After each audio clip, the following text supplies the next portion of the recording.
ऋषि पंचमी व्रत कथा। सतयुग में विदर्भ नगरी में सेनजित नामक राजा हुए थे। वह ऋषियों के समान थे। उन्हीं के राज में एक कृषक सुमित्र था। उसकी पत्नी जयश्री अत्यंत पतिव्रता थी।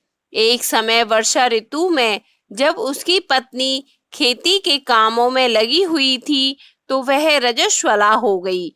उसको रजस्वला होने का पता लग गया, फिर भी वह घर के कामों में लगी रही। कुछ समय बाद वह दोनों स्त्री पुरुष अपनी अपनी आयु भोग कर मृत्यु को प्राप्त हुए। जयश्री तो कुतिया बनी और सुमित्र को रजस्वला स्त्री के संपर्क में आने के कारण बैल की योनि मिली। क्योंकि ऋतु दोष के अतिरिक्त इन दोनों का कोई अपराध नहीं था, इसी कारण इन दोनों को अपने पूर्व जन्म का समस्त विवरण याद रहा। वे दोनों कुतिया और बैल के रूप में उसी नगर में अपने बेटे सुचित्र के यहाँ रहने लगे। धर्मात्मा सुचित्र अपने अतिथियों का पूर्ण सत्कार करता था। अपने पिता के श्राद्ध के दिन उसने अपने घर ब्राह्मणों को भोजन के लिए नाना प्रकार के भोजन बनवाए।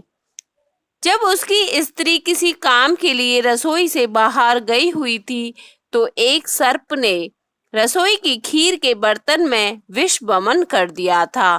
कुतिया के रूप में सुचित्र की मां कुछ दूर से सब देख रही थी। पुत्र की बहू के आने पर उसने पुत्र को ब्रह्म हत्या के पाप से बचाने के लिए उस बर्तन में मुंह डाल दिया। सुचित्र की पत्नी चंद्रवती से कुतिया का यह कृत्य देखा ना गया और उसने चूल्हे में से जलती लकड़ी निकाल कर कुतिया को मारी। बेचारी कुतिया मार खाकर इधर उधर भागने लगी। चौके में जो झूठन आदि बची रहती थी वह सब सुचित्र की बहू उसको डाल देती थी, लेकिन क्रोध के कारण उसने वह भी बाहर फेंकवा दी। सब खाने का सामान फेंकवाकर बर्तन साफ करके दोबारा खाना बनाकर ब्राह्मणों को खिलाया। रात्रि के समय भूख से व्याकुल होकर वह कुतिया बैल के रूप में रह रहे अपने पूर्व पति के पास आकर बोली, हे स्वामी, आज तो मैं भूख से मरी जा रही हूँ। वैसे तो मेरा पुत्र मुझे रोज खाने को देता था, लेकिन आज मुझे कुछ नहीं मिला। सांप के विष वाले खीर के बर्तन को ब्रह्म हत्या के भय से छूकर उनके ना खाने योग्य कर दिया था। इसी कारण उसकी बहू ने मुझे मारा और खाने को कुछ भी नहीं दिया।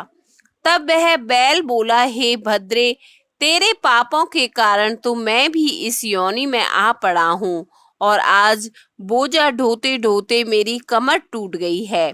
आज मैं खेत में दिन भर हल में जुता रहा। मेरे पुत्र ने आज मुझे भी भोजन नहीं दिया और मुझे मारा भी बहुत। मुझे इस प्रकार कष्ट देकर उसने इस श्राद्ध को निष्फल कर दिया।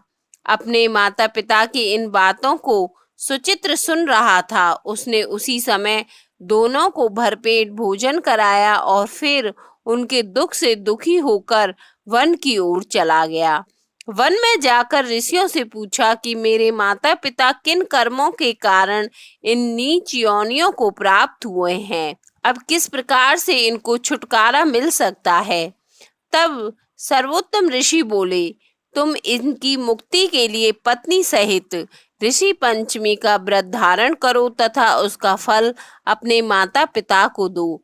भाद्रपद महीने की शुक्ल पक्ष की पंचमी तिथि को मुख शुद्ध करके मध्याह्न में नदी के पवित्र जल में स्नान करना और नए रेशमी कपड़े पहनकर अरुंधति सहित सप्त ऋषियों का पूजन करना। इतना सुनकर सुचित्र अपने घर लौट आया और अपनी पत्नी सहित विधि विधान से पूजन व्रत किया। उसके पुण्य से माता पिता दोनों पशु योनियों से छूट गए। इसलिए जो महिला श्रद्धा पूर्वक ऋषि पंचमी का व्रत करती है वह समस्त सांसारिक सुखों को भोग कर वैकुंठ को जाती है। यह तो आप सब जानते ही हैं कि हिंदू धर्म में पवित्रता का बहुत अधिक महत्व रखा जाता है। हिंदू धर्म अनुसार महिलाएं मासिक धर्म के समय वे सबसे अधिक अपवित्र मानी जाती हैं। ऐसे में उनके ना चाहते हुए भी जाने व अनजाने में कहीं गलतियां हो जाती हैं। उन सब गलतियों व दोषों से मुक्ति पाने के लिए ऋषि पंचमी का उपवास रखा जाता है।